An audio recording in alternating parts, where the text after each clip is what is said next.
Hey y'all, my name is Celeste. I'm a therapist. If you're new here, I just want to say thank you so much for giving me a try. I so appreciate you. If you're a long-time listener, thank you. This is a solo episode. If you found me through the short form episodes, I appreciate you for checking them out. The goal behind those short form episodes is to help you get something daily that can help you shift, right? I call you all the shifting community because I believe that every little information that we get can help our mind transform, especially if we've been feeling really stuck in life. And so I want you to imagine a scenario where you're sitting at a dinner table with your family and you can see literally everything that's happening in real time, right? Who's triggered, who's deflecting, who's performing, there's a lot of characters and everybody's family has them. And you see it all, right? And you're exhausted. You're exhausted not because dinner was hard, and this is something, the thing I'm talking about today is something that a transition that I had to go through as I was on my healing journey, just seeing everything in real time. But the exhaustion happens because you couldn't just be there. It was hard to just be because now that you know, how do you unsee what you know, right? I remember this isn't just one client. A few clients have said this because one of the things I do as a therapist is I help people get more in tune with their body. And a lot of times they'll say things like, oh, no, I don't get anxious. Oh, no, I'm fine. But based off of the things that they're telling me, I'm like, I know there's no way their body's fine.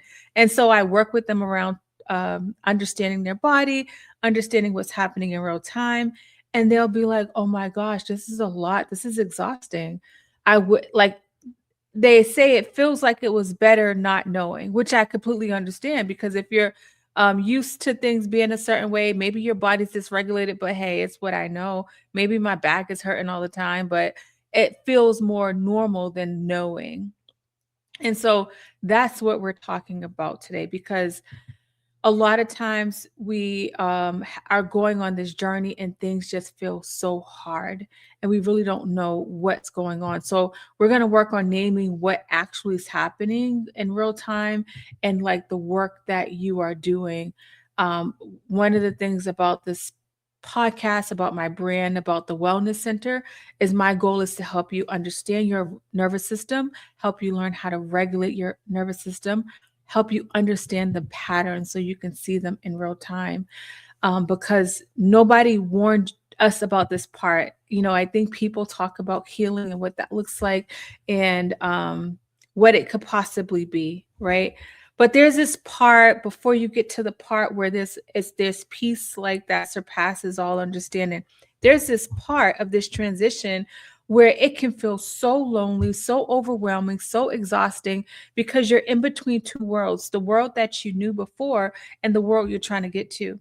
And even your system is overwhelmed by it, right? Because if you think about your system as like a computer system where it's getting new programming and sometimes it has to reboot, right? You have to wait. If it shuts down, it's uploading some new stuff. You got to wait. That is literally what happens in our mind. I tell people all the time, we're capable of forming new pathways, but during that process, it's going to be hard. And if I'll use this example a lot. If you break your leg and a doctor's telling you you got to do this physical therapy because you're stuck in a wheelchair, 9 times out of 10, people are going to do the physical therapy because they want to get back to walking, right? The pain in the leg, they're going to say you're going to experience some discomfort. This is going to happen. The same thing that happens with us as we're trying to work on change, we are going to experience discomfort. This healing and the way we think it's supposed to look like, it doesn't look that way, so we just go back to what we know. And that is the problem with why we don't get to transition to our future self, the self that I feel like we know that we're capable of deep down inside, but we have a hard time getting there. And so we're going to talk about 3 different shifts on what it could possibly look like as you are trying to navigate this. And so this episode is for people who have been in therapy, doing the work, or you're reading the books. I was in therapy. I'm going to be 44 this year. I started therapy when I was in my 20s. I was in therapy. I was reading the books, listening to the podcast. And so healing was definitely something that I thought was supposed to make me feel better. And I'm like, well, why is it so hard? And so I want to introduce this concept of awareness has a cost that nobody prepares you for. Normalize that this is a stage of healing, not a sign something is wrong. Anytime I'm working with people and they'll be like, oh my God, this felt blah, blah. And I'm like, oh my gosh, that's so good. And they're like, what do you mean? And I'm like, it's so good that you're aware, you know? And being aware without judgment is so important. It's so powerful. Um, it sets the stage for the next steps. When you can work on being aware without judgment, that is amazing. So the first shift. So if you are a note taker, take notes. I'm a note taker. This is an episode or notes that you can go back to over and over again. So I try to frame the episode in sections where it makes sense. And so we're talking about three different shifts that's happening. So the first shift is awareness without community can be very isolating. And you may be like, what does that mean? As you're changing, you start to see the patterns in others that other people may not see. So old relationships that you have, they start to feel lonely even when you're physically together. And that is hard. And so a lot of times with certain relationships, whether they're intimate, family, friends, we will still kind of stick around because we don't want to be alone. And so there's this space of realizing the people that, and it's not about people being bad people. I just want to make that clear. When we're in the process of change and growing, certain relationships that we've had before, it just no longer fits the direction that we're going. It's not it's not a bad thing. It just is what it is. Friendships, I talk about this a lot. Sometimes we outgrow friendships. Maybe in our 20s, you were the friend that we dumped trauma on each other and we partied, but now I'm not in that trauma-filled place anymore. Now that's not the way I want to spend my energy anymore. And so now that I'm in this healing space and you still talking about trauma, I'm not there yet. And that is very hard. So it's important to name that. And as there's also grief in that. If you've been listening to the last series that I'm currently doing on the daily shift, I'm talking about grief. Grief is not just about people that are no longer on this earth, it's about relationships that we no longer have. That is very hard. Right. And I think naming that can make you be like, oh, okay, that's what's going on. You know, a lot of this internal stuff that we're going through, I think a huge issue is that we don't have a name for it. We're sad, we're anxious, we're overwhelmed, and there's vulnerability in that. And if we don't have a culture or a system that allows you to be vulnerable without judging yourself, I think it could look a little different. Right. So as you're thinking about this process of healing, and the people in your life may start to not fit the direction that you're going, it can feel very isolating. So it's important not to mistake isolation for growth being wrong, right? Sometimes isolation is something that happens when you're trying to find your new tribe. And so when you think about this, I want you to give yourself grace as you're trying to work on this transition, and as you're trying to find your new tribe. And I know when I was in the process of working on my healing, I it was a very lonely road. This like mindset that I'm talking about now, I didn't have that mindset. I didn't really understand it that deep, but I just kept going. And as I continued to kept going, as I kept going and as I began to work with people, I start to see the pattern. I'm like, "Oh, this is what's happening." As we're working on healing, the people in our life that may not be in the same space or in the same growth pattern as us no longer fits the direction, and that's hard and that's grief. But I promise you, it's not the end of the world. And I think it's helpful to say that to yourself. A lot of times when you find yourself struggling and overwhelmed about a situation, take a deep breath, take your hand over your heart, your other hand over your stomach, and just say, I am okay. And I think like just taking a deep breath, telling yourself you're okay can really help your nervous system settle down a little bit because it's afraid. It's like, what are we doing? Like, why are we isolating? Yeah, we used to hang out with these people, but even though they didn't feel good for our system or they were not good for our system, it still was people that were there. Um, and our system doesn't know, like, oh, this is good, this is bad. It just knows what you continue to expose it to.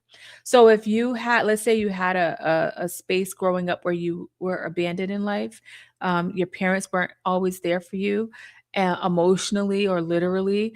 And as you get older, some of the relationships that you're choosing, it feels like they're unavailable. Like people in your life that you're choosing are not completely available. They're not completely there. And you find yourself in this cycle. You're trying to figure out, why do I continue to stay in this cycle? You continue to stay in this cycle because it's familiar. Just because something is familiar does not mean it's good for you, right? That is an important distinction to make. And I think if you're seeing yourself in patterns that feel like they're not taking you in a direction that you want to go, try to check in with yourself. I don't like to pathologize people. I say to people, like, I'm going to help you connect the dots and tell you what happened, because something happened that created where we are right now. Sometimes we can remember and sometimes we can't, but regardless of whether or not you can understand and make those connections, the important part is to have grace with yourself as you're trying. The second shift I want you to think about is that you can't unknow what you know. You can't unsee what you see. It is what it is. And that is a very hard thing. So once your eyes are open, they don't close. The grief that comes with that, mourning relationships, family dynamics, and even your old self, this is where you may find yourself getting stuck and wishing you can go back to not knowing. This discomfort isn't the problem, right? Like, the discomfort is like a sign, like, oh, this is what it feels like. It's great if you're working with somebody to help walk you through this. And if you're not working with somebody, you can still do the work. I started this podcast back in 2018 because I is when I recognized that everybody doesn't have access to therapy. And even if they do, can they afford it? And can they find somebody that they connect with, right? And so I started this podcast to give people information because I've always had insurance, I've always worked, and the first therapist I tried worked out great. So I lucked out, not, and so I was naive to the fact that this isn't an exact science or a one size fits all, right? And so the discomfort that you're feeling is evidence of how far you've come. And that is something I'm big in my sessions on, celebrating the moments. That is something that's so important to me. And something is like, oh my gosh, this doesn't feel good. I'm like, oh my gosh, that's so amazing that you were aware. And so even if you don't have a therapist or a coach or somebody saying that to you, I need you to learn how to say that to yourself. I need you to learn how to recognize, like, this is actually a good thing that I'm aware. This sucks. Let's name also the fact that it sucks that my stomach's turning. It sucks that I'm feeling this, but I'm grateful that I am aware. My system is doing what it's designed to do. And that's, thank you for trying to protect me, right? I am okay. I am safe. Like, that is something to say to yourself. When I find myself getting overwhelmed, I take a deep breath and I say, I am okay. Learn how to regulate your nervous system by slowing down and paying attention. The problem with us is that paying attention to what we're feeling can feel scary. Like, let's just say, name it what it is. It's a scary thing to feel, to see, right? And if you have if you have a lot of hard negative thoughts, if you have a lot of hard things that you've experienced, you might find yourself scrolling all the time. You might find yourself partying all the time. You might find yourself working all the time to try to escape the thoughts. Escaping the thoughts by distracting yourself is keeping you from being aware. And when you are not aware of what's going on, how do you begin to make changes? How do you begin to make changes? And if you're trying to make changes, I would challenge you. I would really highly challenge you to work on pausing and allowing yourself to be aware of what's going on. I'm not saying you got to be healing 24/7, but also not trying. You're not giving yourself a chance at what life could potentially look like, right? The last shift that I want to bring up is that awareness does not mean you're responsible, right? I started off like being at the dinner table with your family and you can see all these things that's happening. Just because you can see it doesn't mean you have to fix it. And I was notorious for that, right? Like I'm on this journey. I've been doing well, and I'm like, oh, I want to see everybody. I want to see people heal. I want to see my friends heal. Oh, you're going through this. What can I do? I would make myself the solution. Like what? Like I don't already have enough going on. Like you don't already have enough going on. Stop making yourself the solution. You can feel bad for somebody. You can see what's going on, but you do not have to plug yourself in it. You don't have to do that. The trap of becoming the unofficial therapist, and I'm a real therapist, but also even before I was a therapist, I found myself doing this, right? Becoming it, the trap of becoming an unofficial therapist in every room is exhausting. So now I remember when I first started seeing things and I'm like, that's overwhelming, right? Seeing things within myself, seeing things with other people, being aware, it's a lot. My boundaries was all jacked up because I'm like, I see it and I just want to help. And boundaries are not just about saying no, they're really about protecting your energy in your healing journey. The boundaries are for you. And if you don't create boundaries, if you don't know what that is, if you've never even thought about it, I highly challenge you to think about it. And what could that look like, Celeste, when you say that? I want to get 8 hours of sleep a night. I'm gonna turn my phone off. People call me and you're the person where it's like, oh, Celeste always picks up. She's always helping me out, blah, blah, blah. And like people are celebrating that. That feels good to be like, oh my God, I get to help these people at what cost? Right? So somebody's calling you at 7 in the morning. Let's say you get up at 9 or whatever. And instead of you declining that call, you pick up. I'm just using this as an example. You pick up that call, you're missing out on sleep, but then there's these endorphins that goes off because you feel good. You feel like you've helped somebody, which is great. The helping the person is not the issue. It's you not sticking to your plan. You said you was going to get up at 9 because you needed that extra sleep, but instead you said somebody needed me. Does that person need you more than you need yourself? And sometimes it be little things that don't seem like a big deal, but you add those little things up. You start paying attention to all the things you're saying yes to and the ways you say no to yourself, and tell me how that feels. Because a lot of times we are saying yes to other people and we're also saying no to ourselves. I'm not saying you always have to say no to people, but you don't have to make it happen 100% of the time. And you don't have to do it in a way that is stretching you thin. A lot of people are stretching themselves thin for what? And a lot of it is a pattern. A lot of it you've watched your mom or your grandmother do it. You've watched people in your life do it. And that has become your identity. You're the oldest, right? I'm the most responsible one in my family. So, I've always been the yes person and the one that took care of and the most responsible person. But you are not responsible for pulling everyone to your level of awareness. That is not your responsibility. And you not being responsible does not mean you don't care. I need you to understand that. Both can be true. Somebody could be struggling and you can also care about them, but you do not have to put yourself in a position where you are moving past your boundaries. If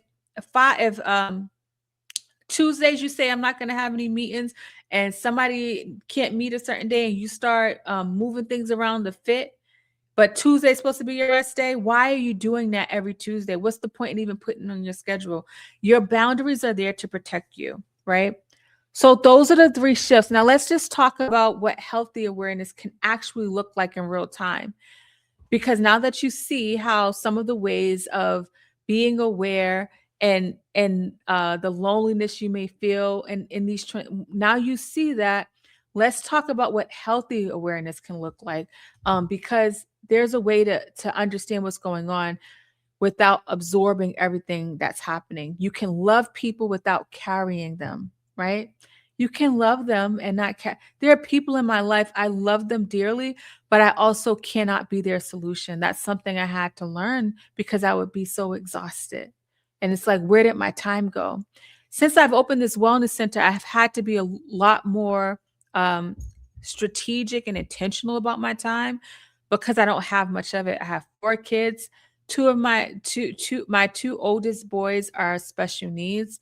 My two youngest children are teenagers in sports.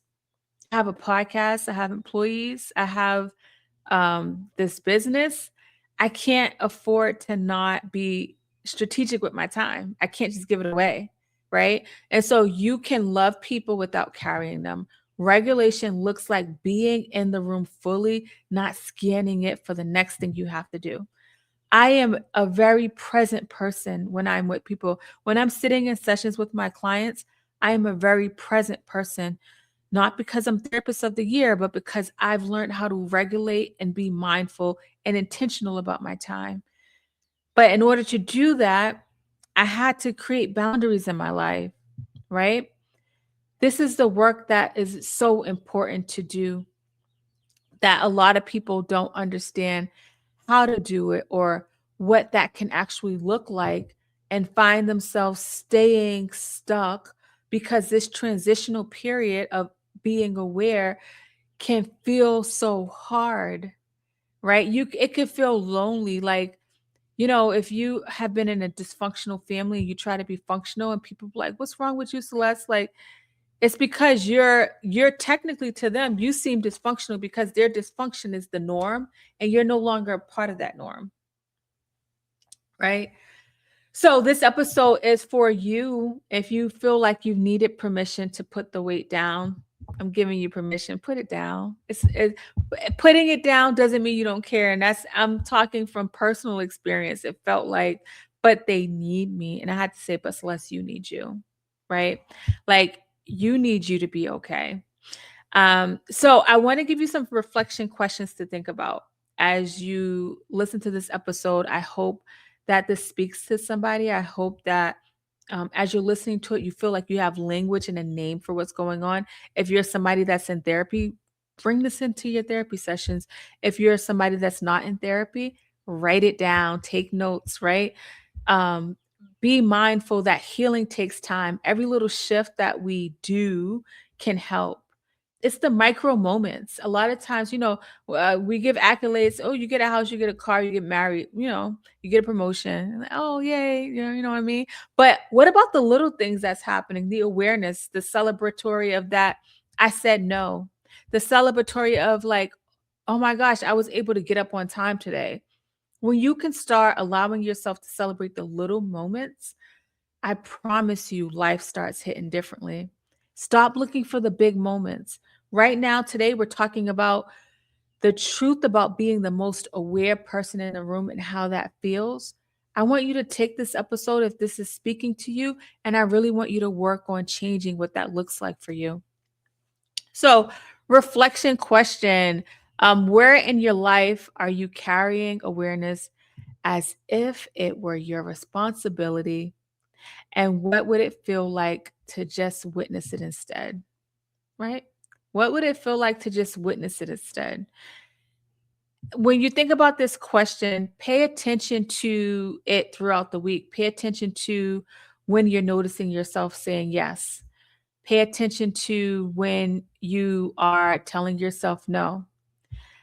That is going to be something that's going to help you make the changes. Like, the more you become aware of what you're doing and what you're saying in real time and what you're saying yes to, is how change is going to happen. So I hope this was helpful. I hope this makes sense. I always tell people, if anything I say resonates for you, like, understand that you have the power to create change. But in order for that change to happen, you got to start having faith to believe in yourself. And when you have faith, when you start believing in yourself, no one can ever take that away. So it's the little moments that matter. Don't forget, you can find me you can find me on all social media platforms by searching Celeste the Therapist for the podcast. If you want to learn more about the Wellness Center, on all social media platforms, you can find it at stwyt.com. The website is stwyt.com. We have classes every month. In-person nervous regulation classes. So if that's something that you have been trying to work on, we are located in Stoughton, Mass. And until next time, beautiful people, I will talk to you later.